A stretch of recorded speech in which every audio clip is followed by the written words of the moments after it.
Hey, so I'm just going to go and do it. This is something I've been meaning to put out for literally years at this point, and I think there's interest. Well, I mean, this is something I've shown people privately over the years, and there's been lots of good feedback, but I've never put out a video or shown anyone publicly what this is, and it's something I'm considering continuing developing or maybe releasing in future. So, back in 2020, for obvious reasons, I had a bit more time on my hands, and I had also moved from via work from Modo to Blender as my primary 3D tool. And I hated the way Blender worked. It's a really good tool, but the UX is appalling, I would say. I'm trying to be nice. I do like Blender. I would describe the UX as appalling.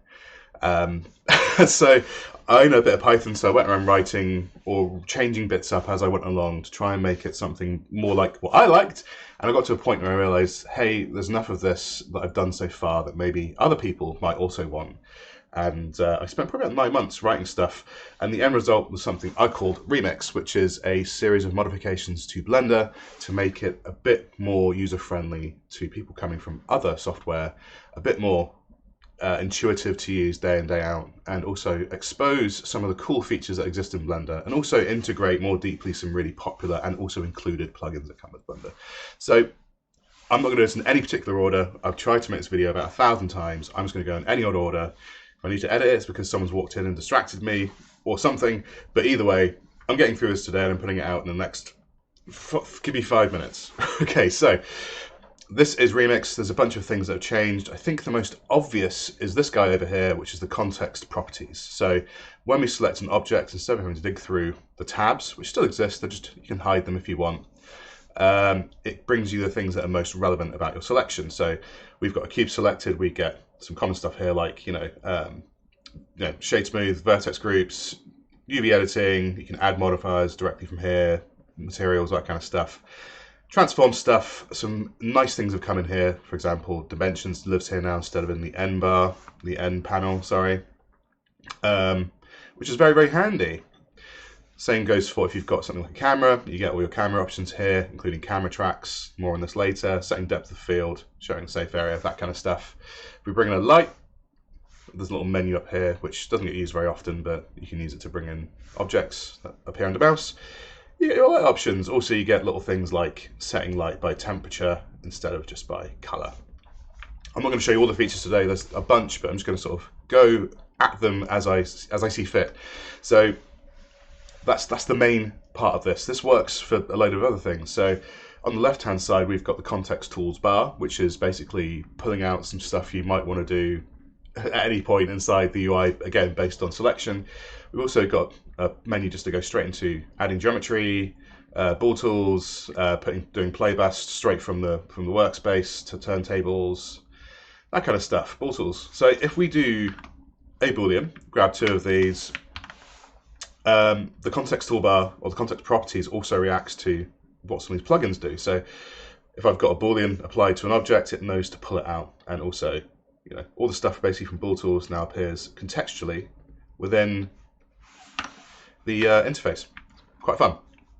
So other things like, you can drop to floors. This is the drop it plugin integrated a bit more deeply. You can center any object to world origin, just quick stuff that you want to do. And this is kind of an area where this was never made to a standard where I think I'd care to share this with people. But something could be developed a bit more. So on top of that, there's this thing here, which is the context pie. This works everywhere. It's the same keyboard shortcut, currently bound to Shift X. So based on selection, if you have nothing selected, you get the options to add geometry or add lights or adding cameras. You select an object, it gives you things relevant to the object, adding modifiers, assigning materials, all kinds of fun stuff. And this also works inside objects sort of edit mode. So another thing that's changed as well is instead of pressing tab and then 1, 2, 3 to get into edit mode, you can just press 1, 2, or 3 and it drops you straight into edit mode. A thing that helps me, I'm not sure how useful it is to other people, is I now draw a frame around the workspace when you are in edit mode, and I also show the name of the object you're editing. I find in scenes with a lot of stuff, it's easy to get lost and see what you're editing. I find sometimes in Blender, it might just be a me thing, who knows. So yeah, if we select all the geometry here, the context bar on the left will show us a few things we might want to do, very common stuff we might want to do with a selection, so we might want to subdivide, whatever.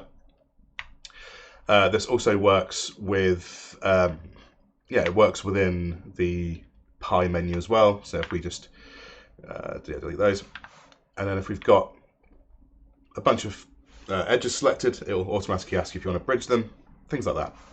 But this also works inside the pie menu. So if I press Shift X, I get the same option. So I can have a face selection, it'll bring up some face tools. If I select a loop, Shift X, I can do things like edge bevels or mark sharp or clear sharp, stuff like that. It's kind of like the right hand click menu, but just a bit faster and a bit more intuitive. It's kind of the name of the game. Other things I've got included here are hold down space to go into a selection mode. This is the normal selections, but this one is different. This is paint selection. So this is a raycast based painting of stuff. It's very similar. If you know Modo, you'll be familiar with this sort of selection. It's quite fun. If you middle click and select, you can temporarily turn on X-ray, and then shift middle click. I think it's a shift. Yeah, middle click or shift middle click, and that'll turn on temporarily turn on X-ray selection. Loads of bits. There's more. So there's also smart delete. This isn't my plugin, to someone else's, but basically instead of having to always decide what you want to delete, it just picks the right thing and just deletes it for you. It's quite nice. So if I do Shift X, make a new cube. So fun stuff. What else can I show you before I wrap up? Oh, okay. Let's look at this origin menu. So yeah, origins. A lot of this is about mitigation of use of the cursor. So the cursor's a thing. A lot of activities require you to use the cursor inside Blender. A lot of the time you shouldn't really have to. I must warn you, this is buggy. The whole thing is very buggy. Oh, that worked that time. But yeah, things like putting the origin to the bottom of an object. That's just a one click now. There's loads of those little menus everywhere. Things like also inside here. If we create two of these, we get more context inside some of these side menus. So for example, merging meshes is on a clicky click, and separating them is also on a clicky click. So you have to remember the keyboard shortcut. Also, if you say move an object away from its 0 point, or you scale it, and these are industry standard keyboard shortcuts, or you can double press the shortcut to have the Blender style. So now I've rotated and moved this around. Instead of having to know where the apply menu is, inside the transform it says apply scale, apply location, and apply rotation. So you can do this straight from here. Again, very fast, not as bound to muscle memory. Everything is more often where you kind of want it to be.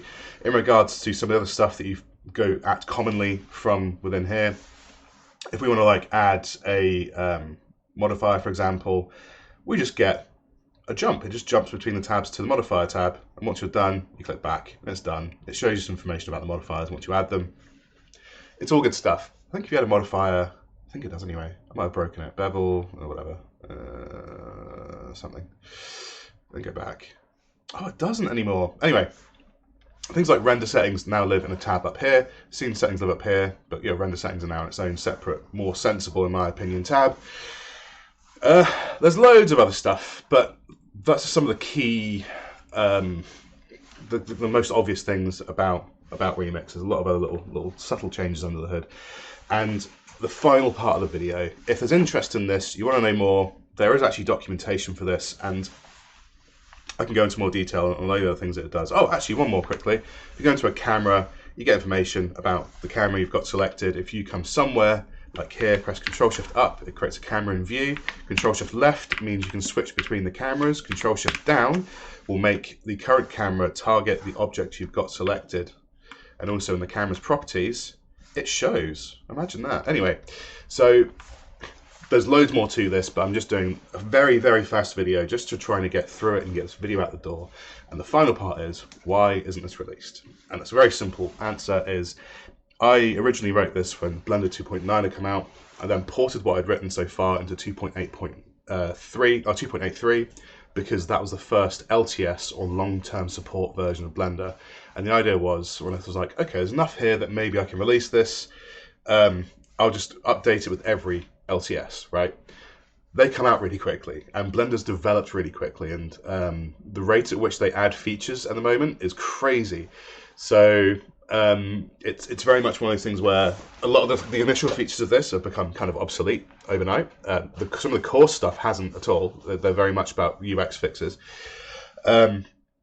But yeah, also the way this is written, it's not something that you can have as an add-on right now. It's something which is baked far more deeply into the core of Blender. You need to modify files. It has an installation process you have to follow, and it can go wrong.